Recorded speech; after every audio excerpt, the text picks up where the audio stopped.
तो अब जो है हम पुष्यभूति वंश या वर्धन वंश के बारे में चर्चा करेंगे। ठीक है, तो गुप्त वंश के पतन के बाद जिन नए राजवंशों का उदय हुआ उनमें मैत्रक, मौखरी, पुष्यभूति, परवर्ती गुप्त और गौर प्रमुख बना। इन राजवंशों में पुष्यभूति वंश के शासकों ने सबसे विशाल साम्राज्य स्थापित किया। पुष्यभूति वंश के संस्थापक पुष्यभूति था। इसकी राजधानी थानेश्वर, जो हरियाणा प्रांत के कुरुक्षेत्र जिला में स्थित वर्तमान थानेश्वर में है। प्रभाकर वर्धन इस वंश की स्वतंत्रता का जन्मदाता था तथा प्रथम प्रभावशाली शासक था जिसने परम भट्टारक और महाराजा धीराज जैसे सम्मानजनक उपाधि धारण की। प्रभाकर वर्धन की पत्नी यशोमती से 2 पुत्र राज्यवर्धन और हर्षवर्धन तथा एक कन्या राजश्री उत्पन्न हुई। राजश्री का विवाह कन्नौज के मौखरी राजा ग्रहवर्मा के साथ हुआ। मालवा के शासक देवगुप्त ने ग्रहवर्मा की हत्या कर दी और राजश्री को बंदी बनाकर कारागार में डाल दिया।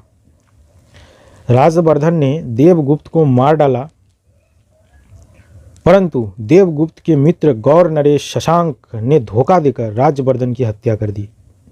शशांक शैव धर्म का अनुयायी था।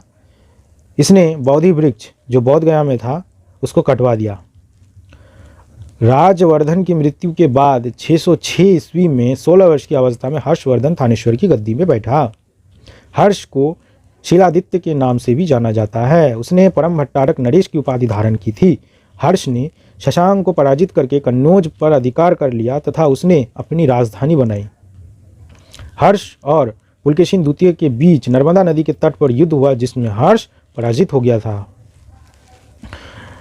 चीनी यात्री हुएनसांग हर्षवर्धन के शासनकाल में भारत आया। ठीक है, हुएनसांग को यात्रियों में राजकुमार, नीति का पंडित एवं वर्तमान शाक्य मुनि कहा जाता है। वह नालंदा विश्वविद्यालय में पढ़ने एवं बौद्ध ग्रंथ संग्रह करने के उद्देश्य से भारत आया था।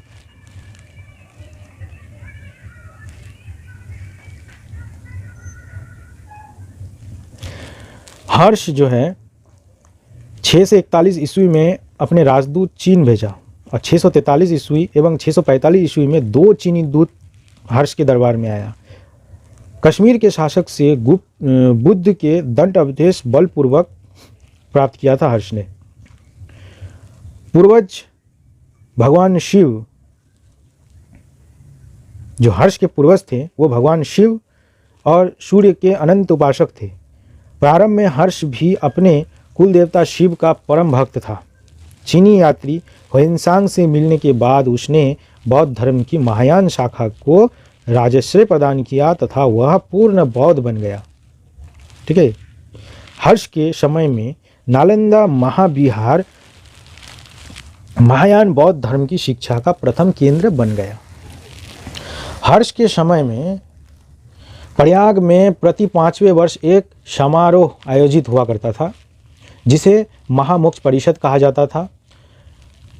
हुएनसांग स्वयं छठे समारोह में सम्मिलित हुए थे। बाणभट्ट हर्ष के दरबारी कवि थे।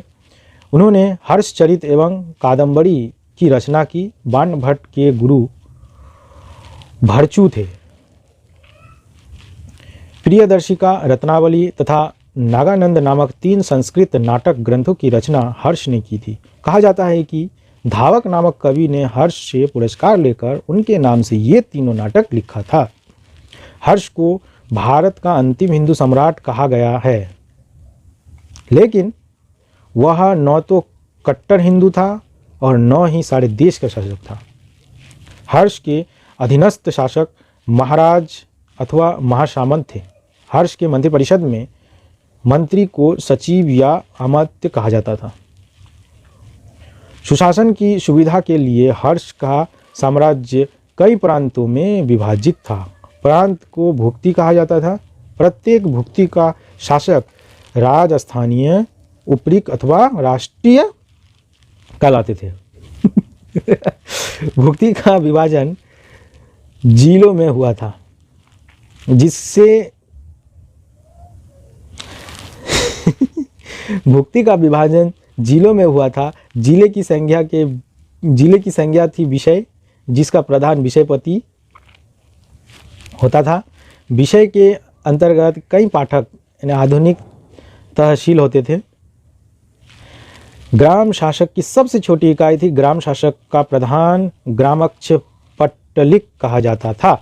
पुलिस कर्मचारियों को वही चाटवाट कहा जाता था। दंडपाशिक तथा दंडिक पुलिस विभाग के अधिकारी होते थे। अश्वसेना के अधिकारी को बृहदेश्वर, पैदल सेना के अधिकारी को बालिधिकृत या महाबलाधिकृत कहा जाता था। हर्षचरित में सिंचाई के साधन के रूप में तुला यंत्र यानी जल पंप का उल्लेख मिलता है। हर्ष के समय मथुरा सूती वस्त्र के निर्माण के लिए प्रसिद्ध था। हर्षचरित में प्रांतीय शासक के लिए लोकपाल शब्द आया। ठीक है। हर्षचरित के अनुसार हर्ष की मंत्रिपरिषद में जो भंडी होता था उसे वो प्रधान सचिव कहते थे। प्रधान सेनापति को सिंहनाद, अश्वसेना के प्रधान को कुंतल और गज सेना के प्रमुख को स्कंदगुप्त कहते थे। ठीक है।